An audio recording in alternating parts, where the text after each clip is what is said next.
Welcome to shahi classes. आज हम लोग पढ़ने वाले हैं सेल की टर्मिनल विभवांतर, विद्युतवाहक बल तथा आंतरिक प्रतिरोध के बीच संबंध। तो पिछली क्लास में हम लोग टर्मिनल विभवांतर, विद्युतवाहक बल और आंतरिक प्रतिरोध के बीच में संबंध को पढ़ लिए थे। ठीक है, तो अगर आपने वो वीडियो नहीं देखा है तो प्लेलिस्ट में जाके देख सकते हैं। चलिए हम लोग इस वीडियो को शुरुआत करते हैं। देखिए हमने क्या किया है, एक विद्युत सेल लिया है और उस सेल को इधर, उस सेल का आंतरिक प्रतिरोध आपका ये है और ये जो सेल है आपका, उसको हमने एक श्रेणी क्रम में एमीटर, बाह्य प्रतिरोध आर और एक कुंजी के से हमने क्या कर रखा है, जोड़ रखा है। ठीक है, और एक इस सेल के पार्श्व क्रम में मैंने एक विभवांतर को नापने के लिए वोल्टमीटर जोड़ रखा है। ठीक है, तो देखिए इसका लिखे हैं हम यहाँ पे, माना एक सेल का विद्युतवाहक बल एप्सिलॉन है और उस सेल का आंतरिक प्रतिरोध कितना है, आर है, जो आर प्रतिरोध के एक चालक से जुड़ा हुआ है, जो ये दोनों एक आर प्रतिरोध के चालक से जुड़े हुए हैं। ठीक है, तो देखिए ये प्रतिरोध आर और ये प्रतिरोध आर दोनों किस में जुड़े हुए हैं, श्रेणी क्रम में जुड़े हुए हैं। और श्रेणी क्रम में हमें पता है कि जो प्रतिरोध होता है वो क्या होता है, आर बराबर में R1 प्लस में R2, यानी ऐसा होता है। तो श्रेणी क्रम में आंतरिक प्रतिरोध आर है और बाह्य प्रतिरोध क्या है, आर है, तो ये हमारे पास परिपथ का पूरा निकल जाएगा। तो देखिए परिपथ का कुल प्रतिरोध, परिपथ का कुल प्रतिरोध क्या हो जाएगा आपका, देखिए ये आंतरिक प्रतिरोध है और ये आपका बाह्य प्रतिरोध है, दोनों श्रेणी क्रम में जुड़े हुए हैं। तो दोनों श्रेणी क्रम में जुड़े हुए हैं तो क्या हो जाएंगे, आर प्लस में आर हो जाएंगे। ठीक है, कुंजी कुंजी के को लगाने पर, कुंजी यानी कुंजी के पहले खुला हुआ था तो विद्युत धारा का प्रवाह नहीं होगा, लेकिन जैसे ही हमने इसको बंद किया तो इस पूरे परिपथ के अंदर क्या होगा, विद्युत धारा प्रवाहित होने लगेगा। तो कुंजी के को लगाने पर परिपथ में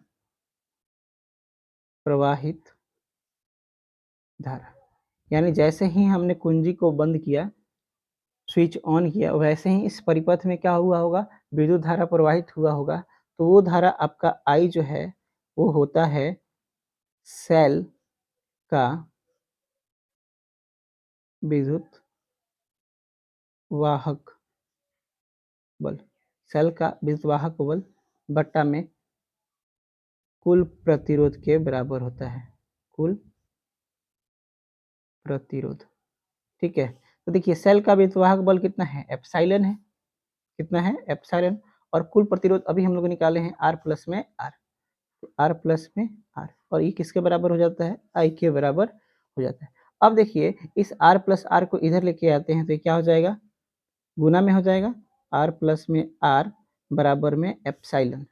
अब इनको हम लोग गुना करते हैं तो ये क्या हो जाएगा, आई आर प्लस में आई आर बटे में, सॉरी, बराबर में एप्सिलॉन हो जाएगा। अब इस आई आर को हम लोग उधर भेज देते हैं तो क्या हो जाएगा, आई आर बराबर में एप्सिलॉन माइनस में आई आर। ठीक है, इसको हम लोग समीकरण 1 मान लेते हैं। क्या मान लेते हैं, समीकरण 1। अब देखिए बाह्य प्रतिरोध के दोनों सिरों के बीच विभवांतर, यानी जो हमारे पास ये आपका बाह्य प्रतिरोध था तो इसके दोनों सिरों के बीच एक क्या होगा, आपका प्रतिरोध उत्पन्न होगा और उस प्रतिरोध जब धारा के साथ गुना कर देंगे तो क्या हो जाएगा, आपका विभवांतर हो जाएगा। तो ऐसे कह सकते हैं कि ये प्रतिरोध के जो हमारे पास प्रतिरोध है इसके दोनों सिरों के बीच में क्या हो जाएगा, एक विभवांतर उत्पन्न हो जाएगा। तो वो विभवांतर ओम के नियम से कितना हो जाएगा, V इजिकल टू में आई गुने में आर।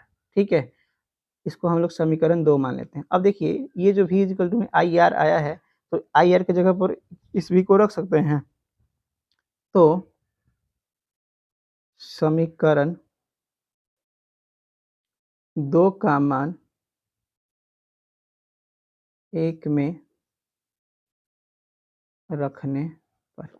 देखिए समीकरण 2 का मान यानी समीकरण 2 का मान 1 में रखने पर, तो देखिए समीकरण यहाँ पे समीकरण 1 में आई आर है, तो इस आई आर के जगह पर अब हम लोग क्या रख देंगे, वी का मान रख देंगे।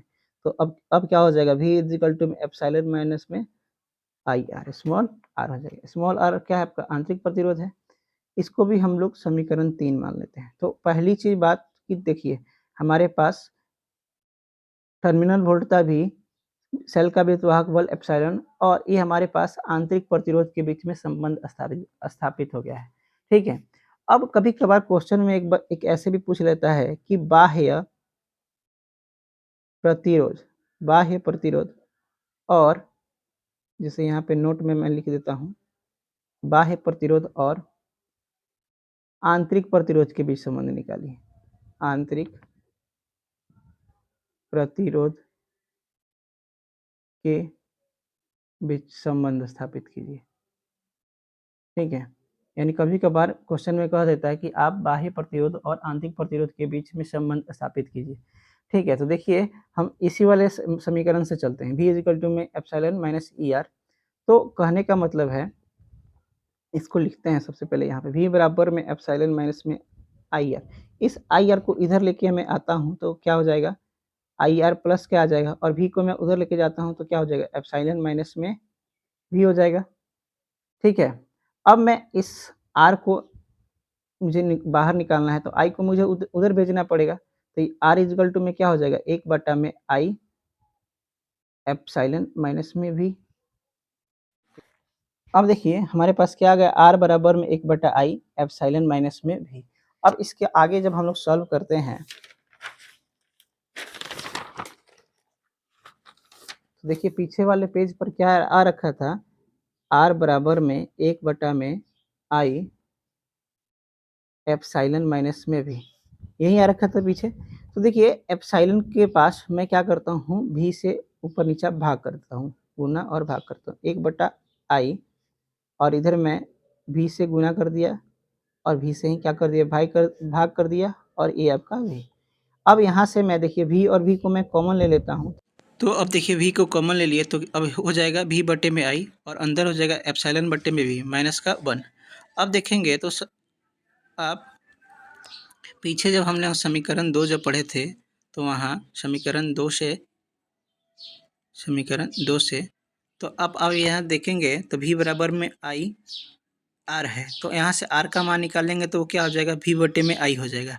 और v बटे आई इक्वल टू में जब हमने आर का मान निकाला है तो क्या हो गया, v बटे में आई हो गया है। तो आर की जगह v बटे में आई की जगह पर आर रख सकते हैं, और एप्सिलॉन v-1 हो जाएगा। ठीक है, तो यही हमारे पास आंतरिक प्रतिरोध और बाह्य प्रतिरोध के बीच में संबंध आ जाएगा। Thank you for watching this video. आपको वीडियो कैसा लगा प्लीज़ कमेंट्स करके बताइए।